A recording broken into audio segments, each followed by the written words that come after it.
Okay, let's unpack this. This fantastic stack of sources you sent over. This deep dive really hits the core question that underpins, well, pretty much every decision we make.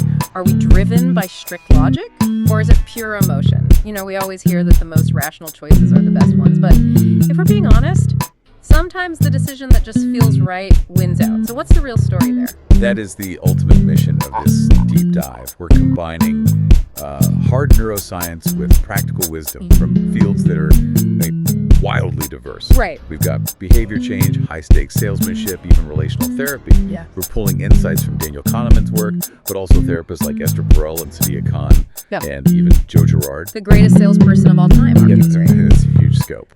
And it suggests that if we want to understand what makes people tick ourselves and others, we have to move beyond this simple either way of thinking. For sure.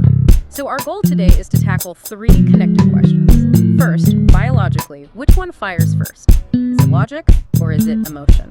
Second, how do experts reframe this idea of perceived cost once we know that answer? And finally, is there any credible theory that suggests some kind of logic actually precedes our feelings? And, if you take one thing away right at the start, let it be this. The sources, they all reveal that this classic battle... Logic versus emotion. Right. It's built on what they call a false dichotomy. They aren't enemies, they're partners. And the sheer weight of the data suggests that even if you think you're a super analytical person, 90, maybe 95% of your decisions are still being driven by feeling. Wow. The logic, it just arrives later to clean everything up. So, okay, let's start with the hard wiring then. Let's dig into the biology of that 90 to 95% split.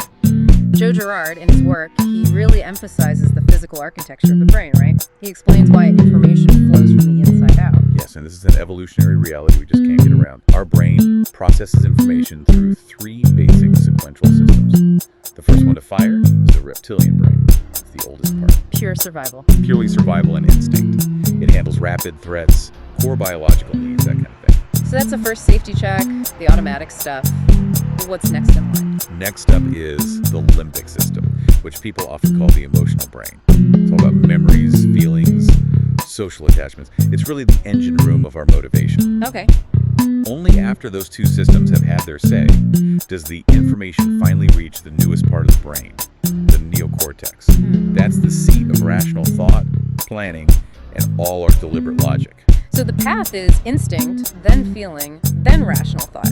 It's like a biological traffic jam where the rational mind always gets stuck behind that immediate, automatic, emotional response. It does. If that's the case, how quickly does the emotional brain actually override the rational one? It's remarkably fast.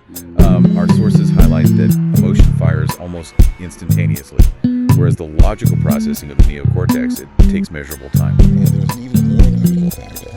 When the brain experiences stress or fear or urgency, any kind of high-stakes situation, the limbic system goes into overdrive, and the logic center will have they literally begin to shut down to conserve energy. So the emotional brain takes command when the pressure's on. It takes complete command. That helps explain why, in a moment of panic, you can't think straight. All the processing powers are just dedicated to fight or flight, which is governed by feeling, not by calculation. Precisely. And the data on this, you can't really argue with it, especially when we look at decisions under just normal conditions, not even stress. Research consistently finds that emotions account for the vast majority of our choices. For anyone listening who really leans on data, let's bring in Daniel Kahneman. His Nobel Prize-winning work on this opportunity in the financial world. He found that we make financial decisions, always we assume is purely logical, based on 90% emotion and only 10% logic. That's a massive gap. It completely reframes how you look at something like fiscal responsibility.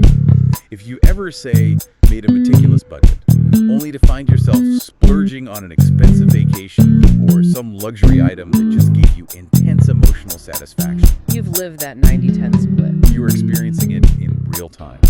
The feeling of, say, future status or immediate relief or just deep satisfaction, it completely overshadowed the logical math of the expense. So the implication for everyone listening, no matter your job or personality, is that we're not these thinking machines that sometimes feel. We're fundamentally feeling machines that think. That's it. Our thinking brain serves our emotional state way more than we realize. Yeah. It serves the state, and then it cleans up the mess afterward with a nice, tidy story. Which brings us to the next logical step. If emotion is so dominant, is logic just irrelevant? This is where the whole thing gets tricky. Sources suggest this whole logic versus emotion debate is actually moot. Yeah, because they're fundamentally inseparable. That's the argument from experts like Leonard Malogny now.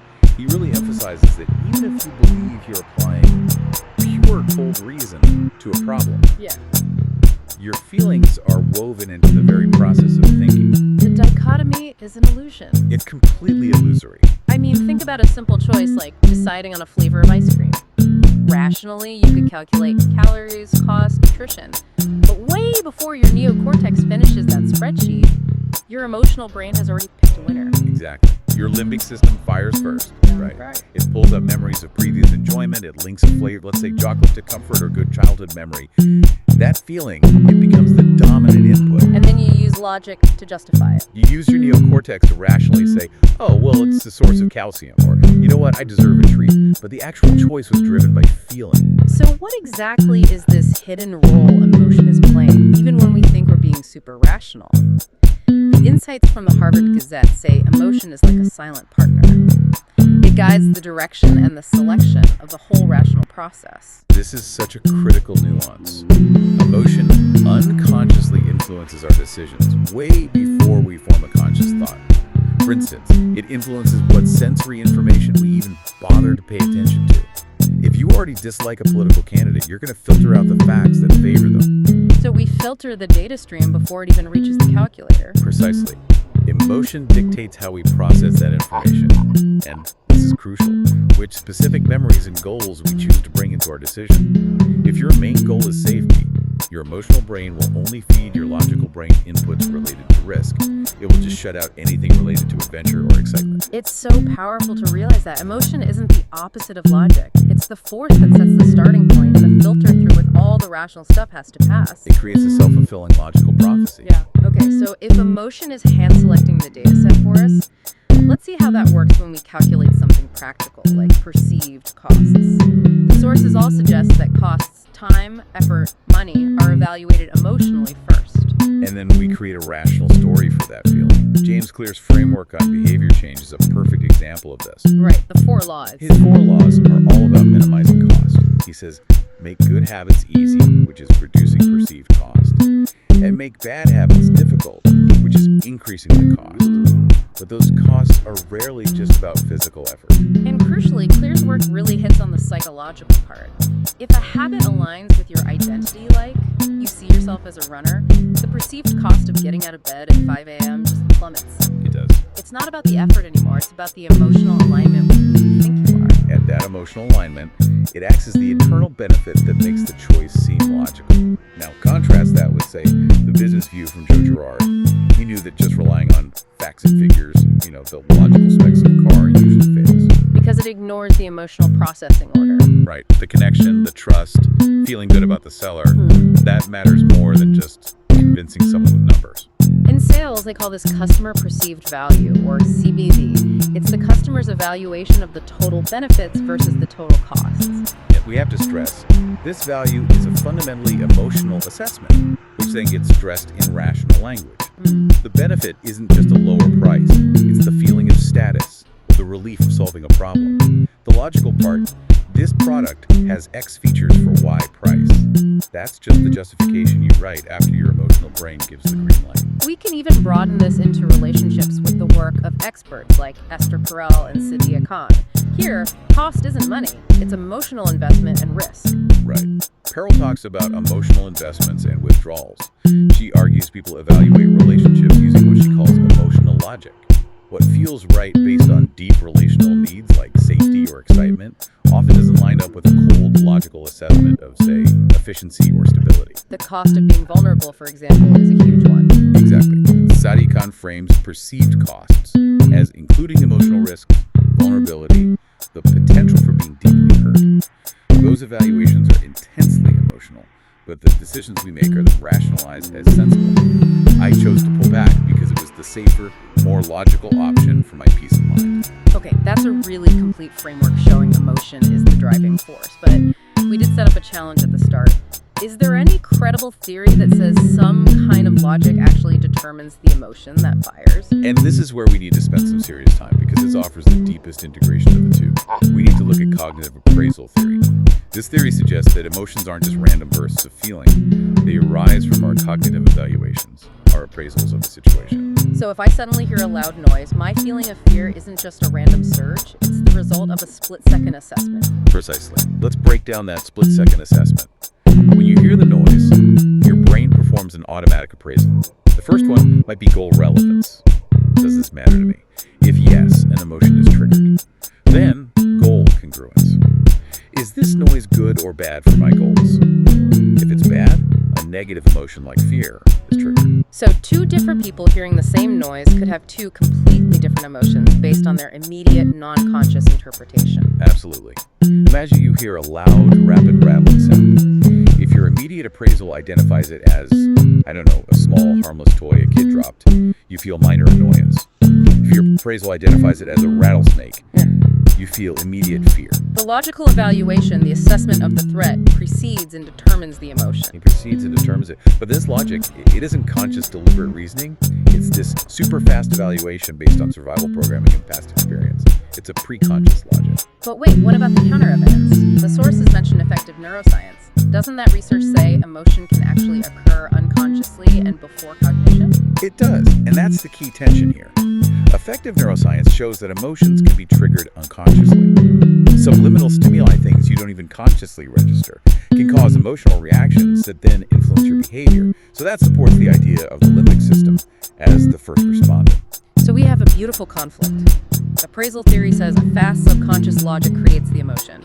Effective neuroscience says the emotion can fire instantly, sometimes with no cognitive input at all. And this is where the newest concept comes in to try and reconcile the two. Implicit cognitive appraisals. This suggests the brain is just constantly performing these rapid, unconscious evaluations, like a non-conscious logical checklist. The brain's silent operating system running in the background. Exactly. It's constantly asking, does this situation matter to my goals? Can I handle this potential threat? Because these evaluations happen so quickly in milliseconds and automatically, they feel like pure instantaneous emotion. But they're rooted in this deeply implicit logical processing. It sounds like the prefrontal cortex and the limbic system aren't really in a competition, but more of a continuous loop. The subconscious mind just runs these lightning-fast logical checks that generate the emotional responses we feel. They are unified. The most accurate model is that our conscious logic is built on a foundation of subconscious logic, and that subconscious logic is expressed as emotion. Okay, let's synthesize this whole deep dive then. Let's land on the most accurate, unified model of motivation, built from all of these sources. Well, the unified model really confirms that core finding. We are feeling machines that think. Our decision-making process is fundamentally emotional first, and we use logic almost exclusively to justify the path our feeling has already chosen. We absolutely buy on emotion and justify with logic. And the power of that emotional imperative is that if something generates high emotional satisfaction, a purchase, a habit, whatever, your brain will automatically write a rational justification that makes the whole thing seem perfectly logical. And crucially, perceived costs are fundamentally emotional evaluations. Whether you're selling a product, trying to stick to a habit, or managing relational risk, the evaluation starts with the feeling of ease or safety or status. The logical framework is just the explanation you wrap around it. And finally, the separation is illusory. Logic and emotion aren't competitors, they're partners. Emotion provides the sheer force, the why we move, and logic, both consciously and subconsciously, provides the guidance and the story afterward. We've covered everything from milliseconds of brain architecture to the complex dynamics of therapy and sales, and they all point to this integrated reality. It completely changes how you view your habits, your purchases, every interaction you have. It certainly redefines what it means to be a rational person. And this leaves us with one final provocative thought for you to chew on. If we accept that 90 to 95% of our motivation comes from these subconscious evaluations, then the most effective way to change a behavior isn't to consciously argue with yourself. That's just the 10% trying to control the 90%. Yeah. Right.